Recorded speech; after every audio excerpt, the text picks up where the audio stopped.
Hi, good evening, everyone.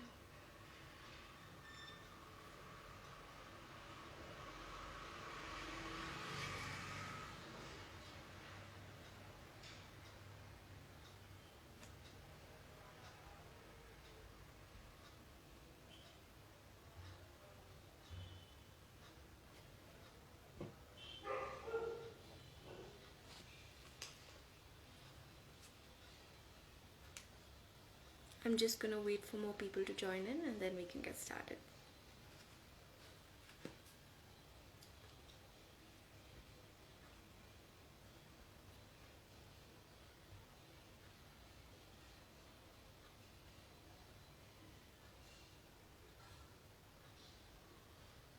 Hi, Sweta. So, apologies about yesterday. This session, we couldn't do this session because there were some technical issues with the app. Hopefully, we don't have any of that today. For the session in, she's none other than Ratika Khandelwal. She is a certified yoga trainer and she goes by the account Rooted India. Hi, Ratika. Hi, finally. Finally, we're getting to do this session. It was very unfortunate yesterday that Instagram was having technical issues, but hopefully, touch wood, we're having none of that Yes, today. yes, I hope so too. All right, so guys, this is Ratika Khandelwal. She's a certified yoga trainer, and she goes by the Instagram handle Rooted India.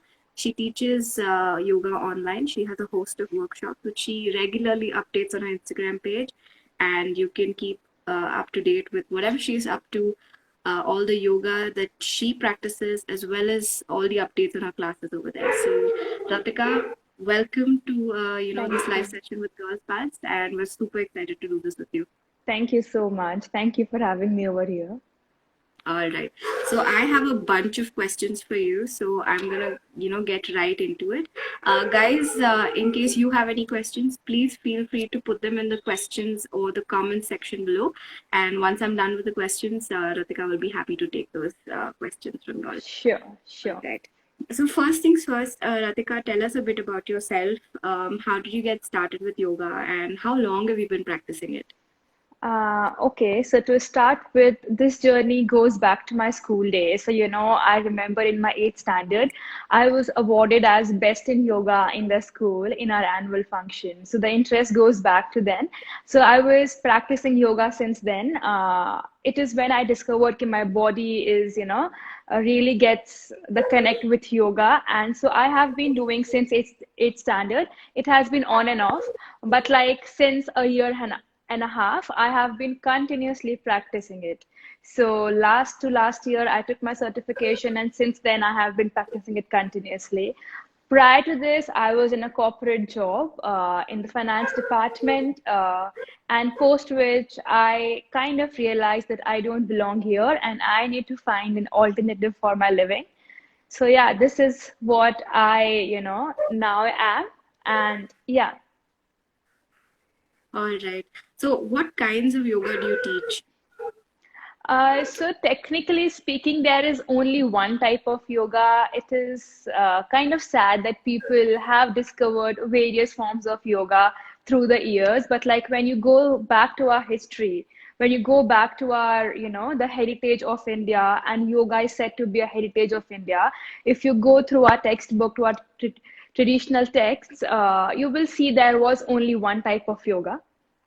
And yeah, so that is what I do. I practice the traditional one, which was laid down in our books. So it is called as Hatha Yoga. You will also see people calling it Ashtanga Yoga, but then Ashtanga Yoga has 8 different limbs, and it is not only the physical form of yoga. It includes your dhyan, dharana. It also includes your yam niyams. It has variety of eight, like it has variety of steps, 8 limbs, and one of them is Hatha Yoga. So I practice that. Okay. And what is it about this type of yoga? I mean, you're saying there's only one type of yoga. We've all been under the misconception that there are so many, like, Yeah, vinyasa and all of the other correct. forms that we constantly hear about. So, what is it about hatha yoga that you really enjoy? Like when I talk about yoga, I don't only practice Hatha yoga. Hatha yoga is only the physical form of yoga. ठीक है? Apart from that, Patanjali Yoga, which is our textbook, like which is you can consider Patanjali as the god of yoga. So he has laid down 8 limbs, which goes like yam, niyam, asan, pranayam, pratyahar, dharana, dhyan, and samadhi. Like people won't be able to understand it, but it is basically you start with basic rules. In the basic rules, it talks about what you should follow, what you should not follow in your life, and it has basic rules like you should speak truth, do not steal things, do not accumulate things. So it goes like that. If you ask me what I enjoy it really, it's basically you get to understand a lot about your body. When I was studying yoga, apart from the traditional and the spiritual aspect, they also teach you about anatomy and physiology, which is like how your body functions. And when you read all the textbook, like all your ancient textbook, you are able to relate the spirituality with the modern science. And that is when you are able to understand your own body. So yeah, by doing that, I kind of, it helped me to understand my body. It helped me to cure my own diseases. So that's the best part of it. All right, that's awesome. So you said that you were first introduced to yoga back when you were in school, and you've been you had your certification 2 years ago, and you've been teaching ever since. So, what has yoga done for you, and what does it mean to you? Okay, so like I'll tell you, like when I was in the corporate job, like the life was really hectic. The routine was really erratic. You don't have proper time to, have your lunch, dinner, and stuff, and you are always struggling with time. When I got into yoga, like almost, and yeah, so like back then, I gained more weight. I was overweight, and I also got colitis, which is a digestion related problem. Like when the waste accumulates in your intestines, you can call it colitis. It's like basically an infection, and because of that, I used to have migraine a lot. So I used to take 4 pills in a month regularly for my migraine. I even saw doctors, but they all, just gave me more pills. So it was of no use. And like when I came to yoga, it kind of helped me to understand to why I was getting migraine. So my migraine was connected to my colitis. When I cured my colitis, the infection in my intestines, which was as simple as to excrete the waste, to clean the intestines, my migraine problem automatically got solved. So, like it is said ki if you are getting any pain in your body, it is not ki only that part is affected. It is, the source is somewhere else. So you basically need to find the source and you need to cure that. So yoga helps you to do that. It basically you get a better understanding and yeah, you are able to cure it like that. That's really awesome. I mean, that's very inspirational also because, with allopathy, it is more like symptomatic treatment. You just Correct. get for whatever symptoms you're getting. But I think this, although is a slower process of healing, but it sort of, heals you at the source and finds out what exactly is wrong with you. And that's Yes. really beautiful that you could find that your colitis, was interconnected with your migraine.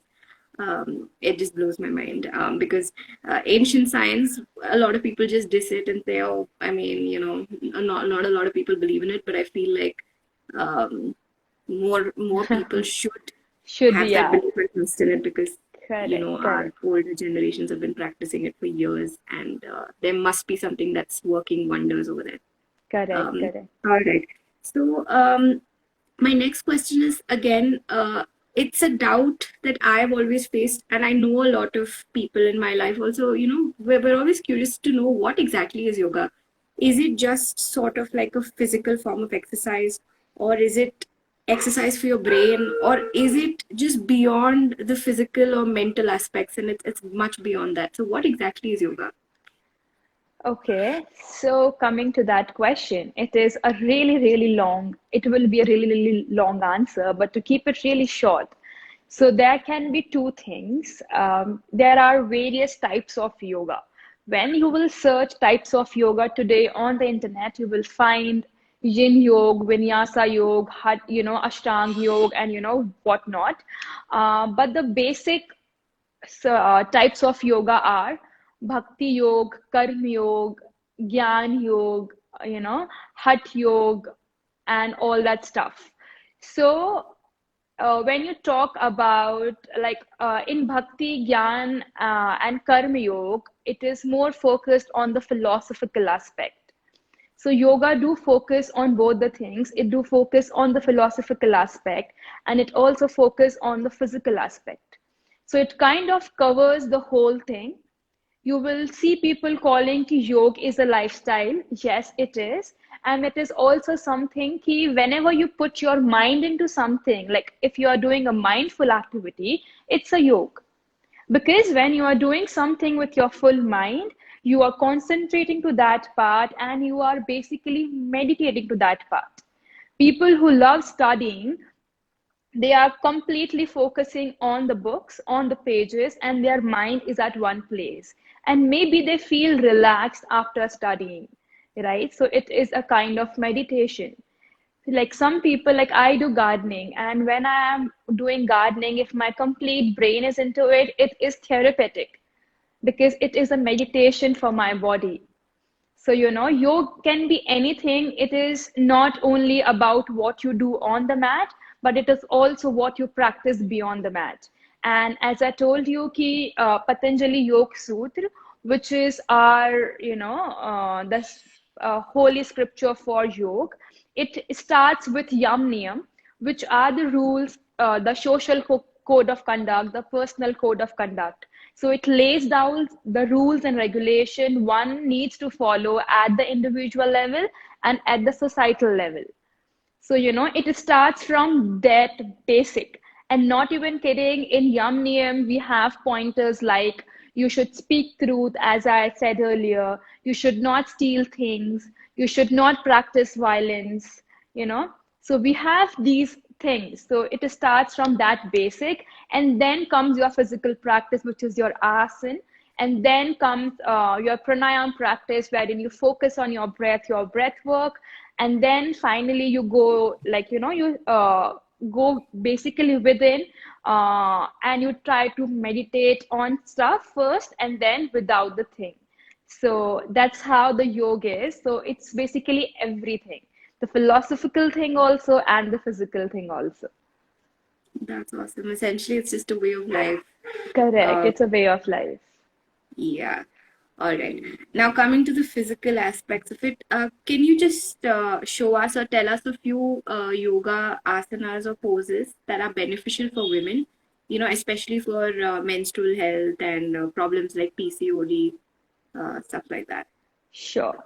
So, like, there will be hundreds of poses, but before coming to, actually showing you the poses, I would like to address, that basically our any yoga pose which is focusing below your abdomen or around your abdomen is good for you. Either it's a contraction or it's a stretch to that part, it's a good pose for you. Why? Because normally nowadays girls, ladies wear very tight clothes, so your uterus, your reproductive organs don't really get to breathe. And we today kind of wear more of synthetic clothes, which is also not good for our skin, right? This is the first point. Second, mostly we are normally sitting most of the time throughout our day. So again, your organs are in tension. They don't really get to stretch, they don't really get to breathe. So basically, any kind of exercise, even running, cycling, swimming, anything is good for your body. But particularly in yoga, like if you ask for the specific poses, any pose which is focusing on your lower abdomen is good for you, right? So like I will show you the most easiest ones. Just a minute. Yeah, you can see my mat. Yeah. Yes, yeah. So, like to start with the very basic one, you will see a lot of people doing this. It is called as butterfly position, or the Bhadrasan. So now again, what really is happening over here? You are kind of focusing on your inner thighs. You are focusing at your groin area, and you are stretching your lower reproductive organs, right? So that's why it's really beneficial for you. You can even practice this during your menses, and this is a very good pose for even PCOD, right? You can keep two cushions below your knees, and you can simply relax there, taking support of the wall. And you can also practice this while lying on your bed. So like when you're lying, you just have to join your sole, and you just relax there, and it's a really good pose for your reproductive organs. Now, apart from this, there is Ustrasana, so which requires you to come into Vajrasana first. You stand at your knees. Let me just take it. Yeah.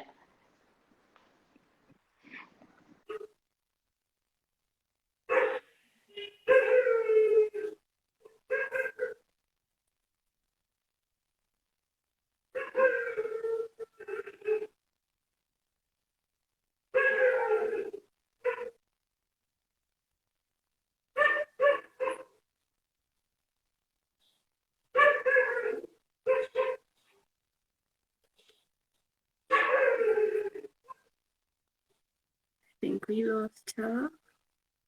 Hanging. Send her the request.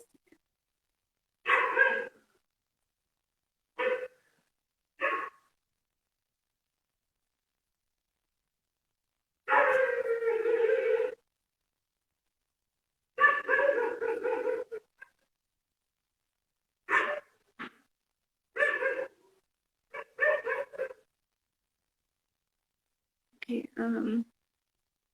I've just sent the request again to Ratika. Hopefully she'll be back.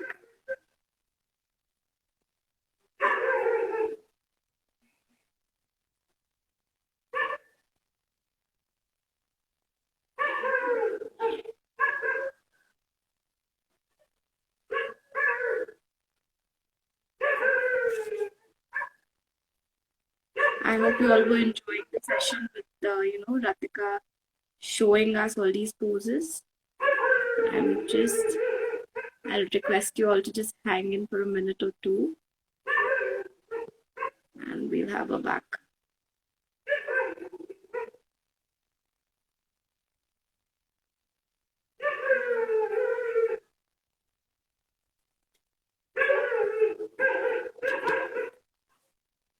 So I just want to ask you all, how many of you guys, practice yoga? Have you ever, like, sort of been to a yoga class, or, just picked something up from your family, or, were taught something in school? Just put them down in the comments below. We can probably have a quick chat before we have Ratika back with us.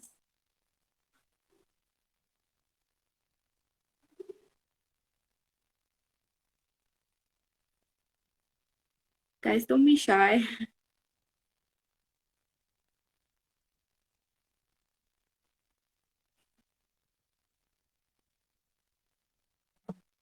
Ratika, Anu, anyone?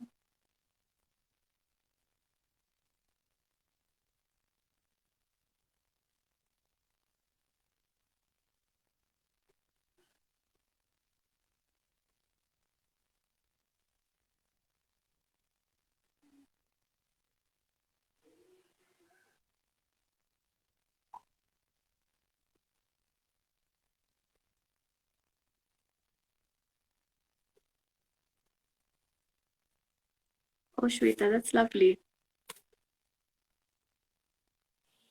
Lovely that you do. Oh, you practice every day in the morning. Awesome. I think we have Ratika back with us.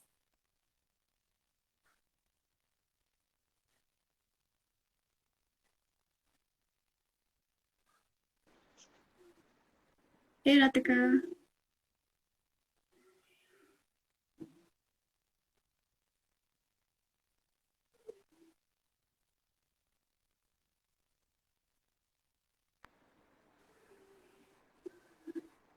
Are we?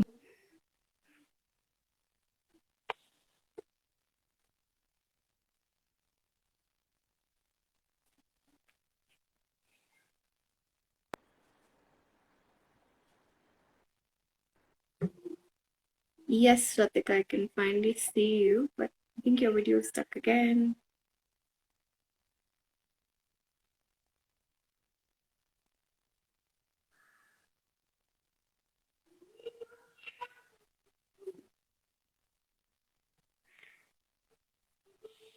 Hey, Ratika, can you hear me?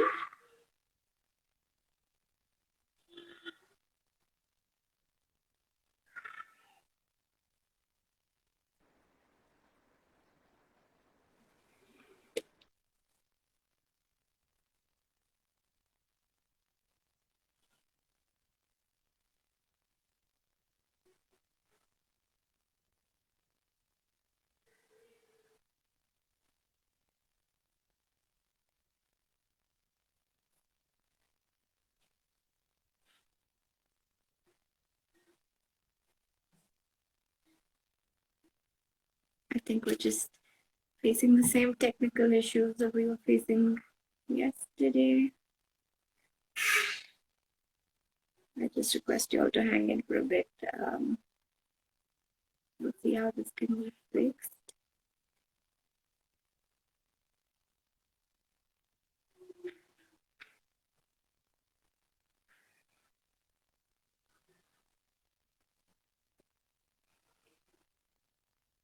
I'm just going to be asking her to join in again, and hopefully, that works.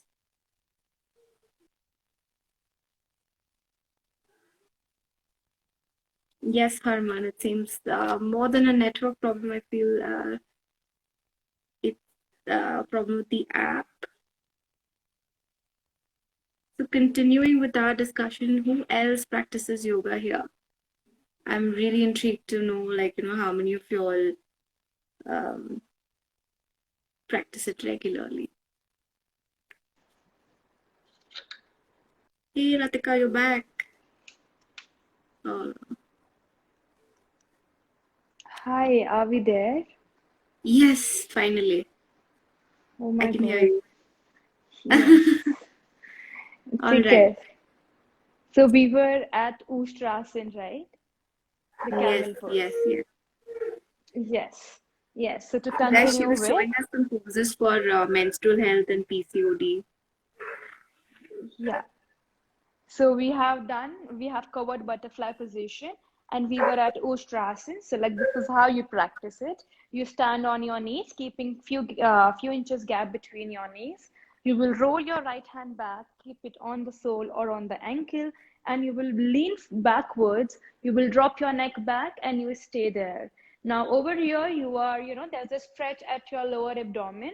So it will help your lower abdominal organs to breathe.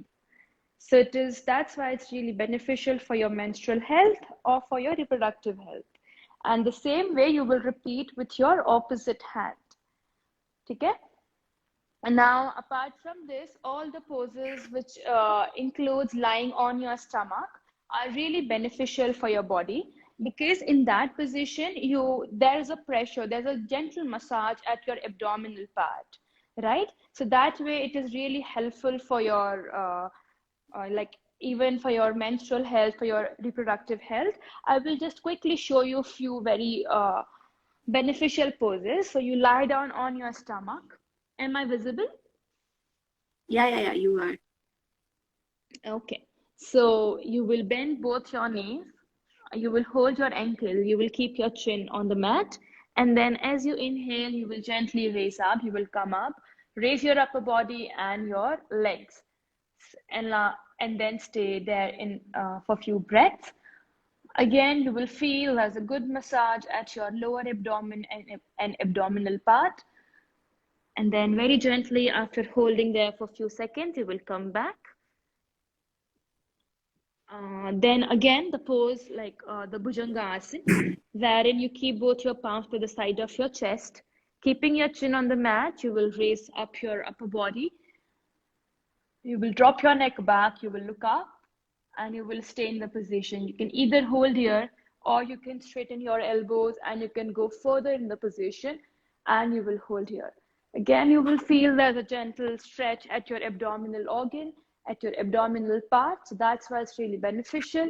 And you will gently come back down and relax. Then on the poses lying on your back, which again puts a lot of pressure on your lower abdominal part, are really good. And especially the inverted posture. So I will show you one inverted posture, which includes, raising your legs up, is very, very good posture for PCOD, PCOS. But do not practice this while you are in your menses. You can practice it otherwise. It is simply you will raise both your legs up, you will raise your hips up, and you will stay there. So this is called as Vipreet Karni. And then you will come back down after holding there for a few breaths with full control and no jerky movements. Drop your legs down and then come back on the mat. So like these are the few very good postures. Especially the inverted postures are really beneficial for your menstrual health, for your PCOD, PCOS. And also, like, if you practice inverted postures regularly, you will see even your menstrual cramps, the pain during your menses will also reduce. So yeah. That's awesome. So, like, to begin with, can we take the support of, say, like a wall or something to help us with those poses, or like? Yeah, sure. You can take the support. You can also like rest your legs on the wall and you just lie down on your back and you just, do your stuff. You check your mobile, read books in that position. You can do that for sure. All right. I think there were some really helpful poses, and I'm sure all the women out there will try it. And I'm sure it will, once we start doing it, it will show a noticeable improvement in, Sure. our menstrual health and all that. Yes, it will definitely. And apart from that, like all the pranayam practices are really, really good. The most beneficial one is the Brahmari pranayam, which like involves you breathe in and then while you exhale, you will take out the mer sound, right? You can practice that, and again, it has tremendous benefits. Awesome. So, Ratika, like, what are some poses that beginners can start doing? And, in what order should they start doing if they're just starting out with yoga?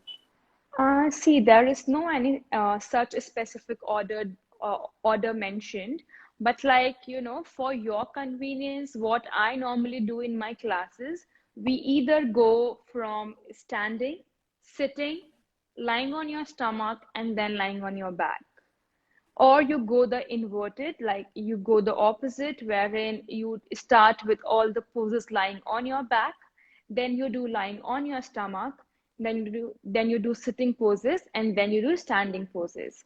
So you can follow like either of the two flows because it's like convenient and you are also able to remember the poses that way. And yeah, so it's basically convenient. Also the beginner pose, uh, see anything which is comfortable to you. So like few people have flexible body naturally, so they will find the twisting poses, the bending poses flexible for them. Few people have good strength, so they will find poses which involves more holding, which involves being on your hands, on your legs. They will find those poses really comfortable. So start with like do variety of poses and then see which feels more comfortable to you, and that's how you can begin. All right. So are there any, this is, a personal question.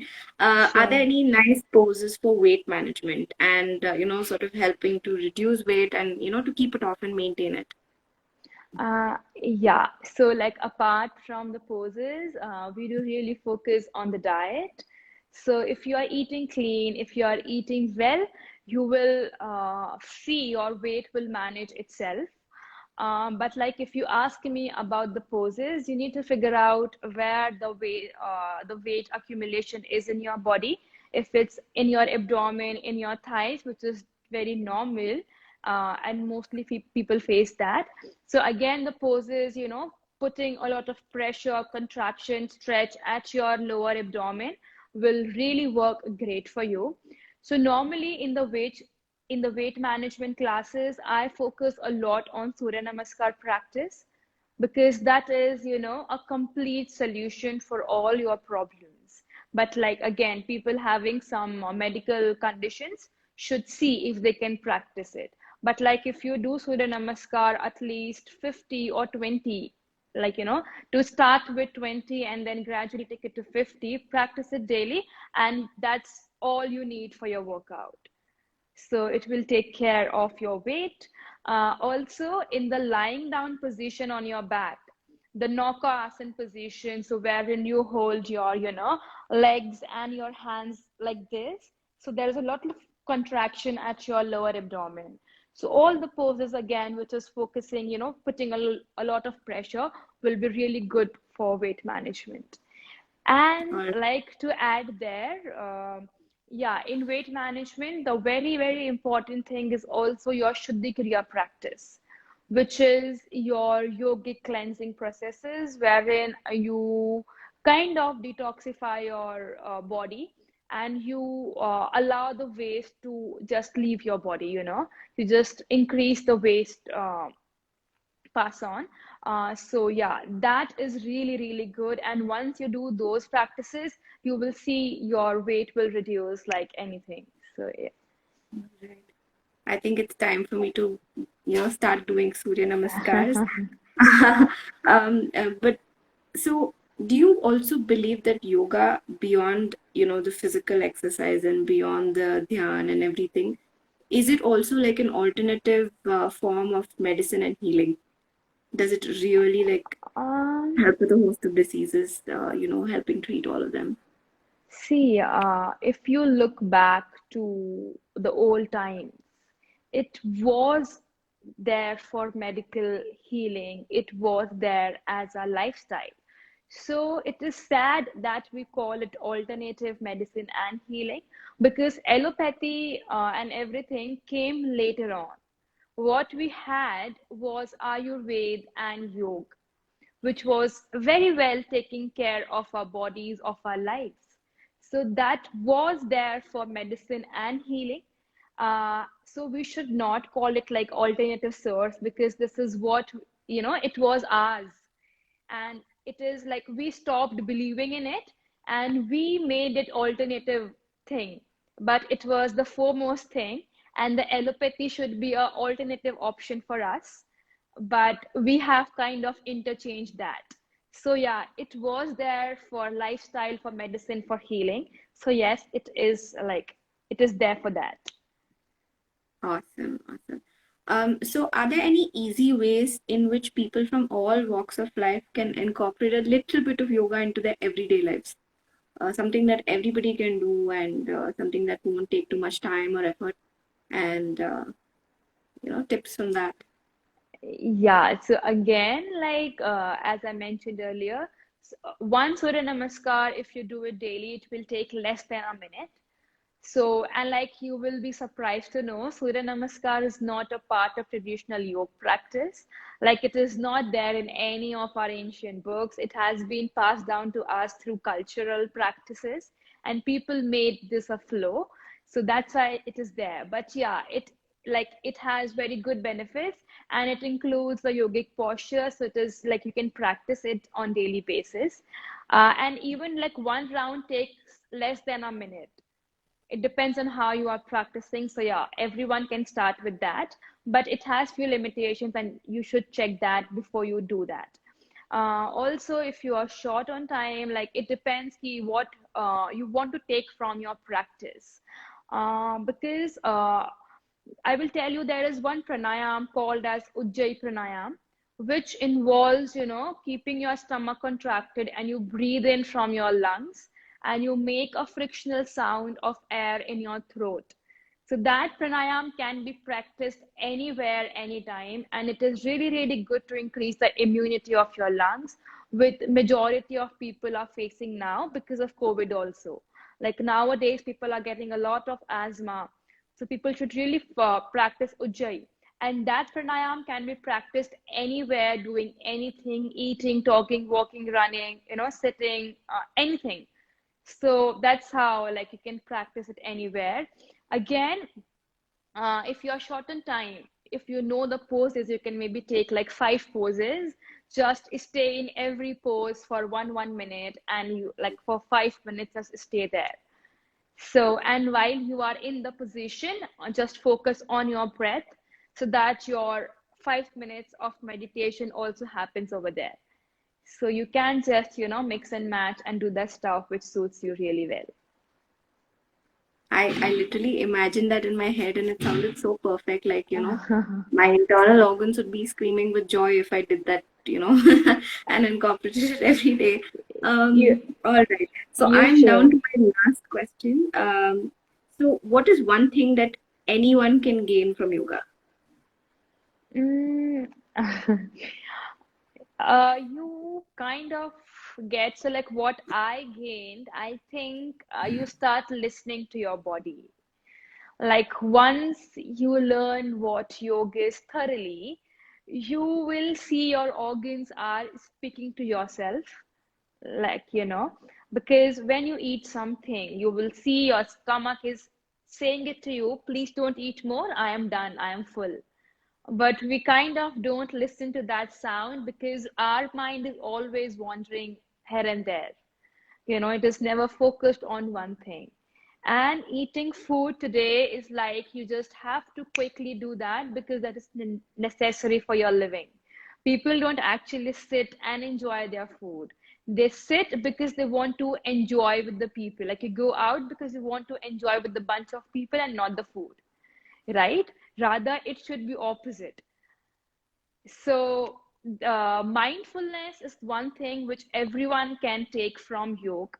So, put your mind only in one thing. So, like if you are driving, only drive, right? Because if you do that, you will see your mental space will get in such a beautiful position, like in such a beautiful state. Like there will be, like, I cannot put it into words, but try to practice mindfulness, and yoga teaches that really, really well. Whatever you are doing, like if you are studying, only study. If you're watching the TV, only watch the TV, right? So yeah, do that. It's a very, very good practice for your brain. Awesome. I think I felt very present in this moment with you. And that was some really like amazing information. I have gained a ton of knowledge from you today, and I hope that everyone else who was present here for the session did as well. So we're just gonna take some questions. I think some people have Sure. asked us. All right, Veranda Green asks, I always feel like all the weight is accumulating on my tummy. Please suggest asana for that. Yeah, so like I will just I showed you one position, like one pose, which is the knock asana. This one is really, really good. So like you take your legs up, you balance your body on your buttocks and you stay there. So this one puts a lot of contraction on your abdomen and it's really good. You can also practice Surya Namaskar, and again, like all the poses lying on your stomach, the pose which I showed, like Dhanurasana, which is wherein you hold your legs behind. So again, it is like kind of toning your abdomen. So you can practice those positions. Right. That's some awesome tips. Nikhil is asking, I'm keen to know the right ways to lose weight from face. Sorry, I didn't get the question. Weight I from think he's waist. asking how can one lose weight from their face? Acha, from their face. See, again, like if the waste is getting accumulated in your body, it's like you are not, like, you are not passing, like that waste should go out of your body. So anyone who feel ki, there is a lot of waste accumulating, you should start with firstly practicing Shuddhi Kriya, right? Do that and you will feel a lot of relaxed, a lot of lightness in your body. For your face, there are practices like gently massaging your face. So like there are few things wherein you just massage your forehead, you massage, below your eyes and above your eyes, and then you massage your neck like this. You massage your you in the upward position, like in the upward direction, you do like this. and like around your ears. So you can do these facial massages. And for your face, like practice Kapal Bhati. Kapal Bhati is also really good for your abdomen, because it involves rigorous movement. So it will help you to reduce your weight from your abdomen, and it will also help to clean your sinuses, thus clearing up your face.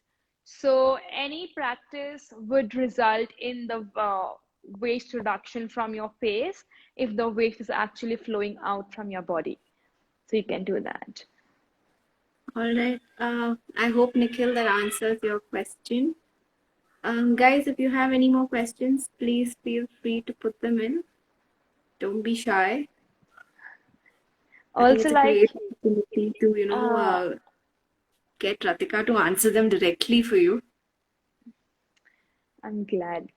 Yeah, so like to add on to the your abdominal fat, you can also practice Udyan and Agnisar. So people don't really know about these practices. These are not very, spoken of.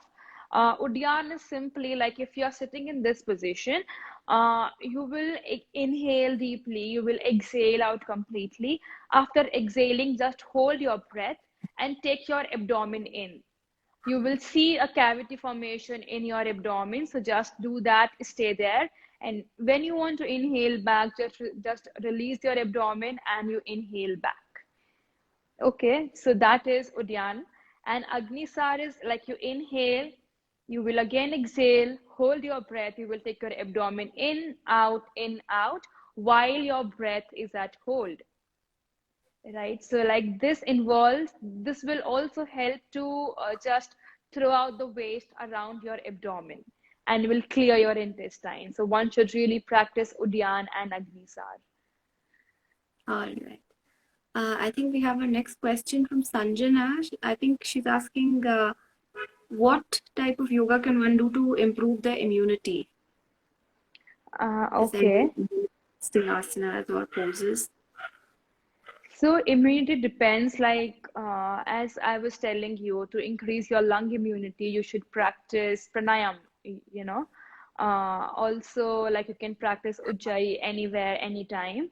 To increase your overall immunity, see, like even if you do gentle stretching, immunity is basically when your body is making more cells and the destruction is less, right? When the creation is more, so the anabolism is more and catabolism is less, that will happen.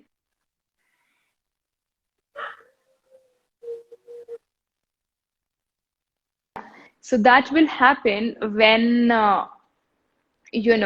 like there is proper blood circulation in your body.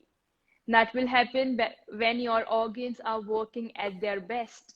So even like if you do gentle stretching, try to understand that if I'm stretching my body upwards, all my muscles are getting a good pull.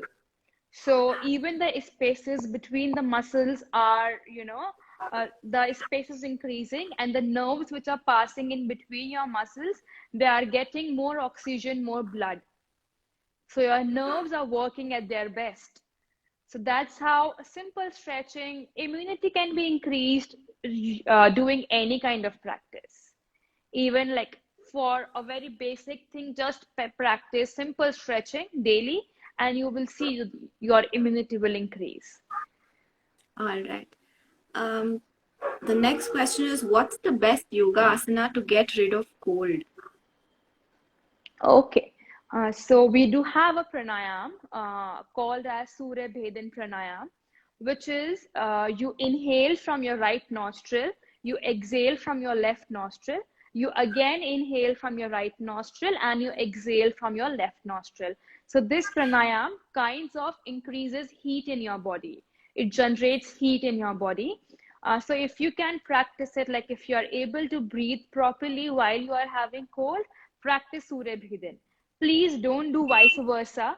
Like don't inhale from left, because if you inhale from left, coolness will increase in your body and it can actually aggravate your cold. So you inhale from your right nostril, which is your Surya Nadi, which increases warmth, heat in your body. Okay? So you inhale from your right and you exhale from your left. Again, inhale from your right and you exhale from your left. So you can practice that. It is called as Surya Bhedin Pranayama. All right. I'm quite mind blown by the fact that, you know, such little details are also taken into account, that you're supposed to only inhale from your right and not Yes, from your left. And, you know, different things can have different effects on your body. I mean, simply yeah, wow. I mean, it is that, you really, know, really we've, deep. like, India's come up with such a beautiful science like yoga. I mean, not science, it's just a way of life, like you said. Correct, Um, correct. all right. So, next question is from Aarti, and she's asking how to reduce or avoid a double chin. Again, the same thing. Like if the waste is accumulating, I will just keep repeating. Try to follow more of cleansing processes. Practice Kapal Bhati, practice Udyan, Agni Sar. All these are cleansing practices which do not require you to do much, but just, do these steps.